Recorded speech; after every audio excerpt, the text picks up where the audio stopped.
Oya, ni aje? Haya, cheki. Kuna njeve na unahitaji kahawa. Ndio, feel warm. Keep warm. Cheki. Kujia hii Rebune Coffee Maker ni ya 4150 Kenya shillings peke yake. Unaona? Hii hata unatengeneza kahawa as much as you want to. Look, just open here. You scoop some coffee with this.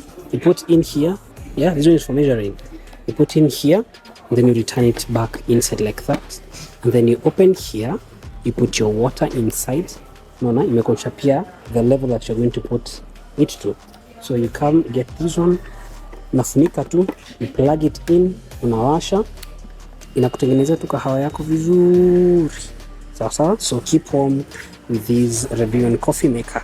4,150 Kenya shillings only. Sawa.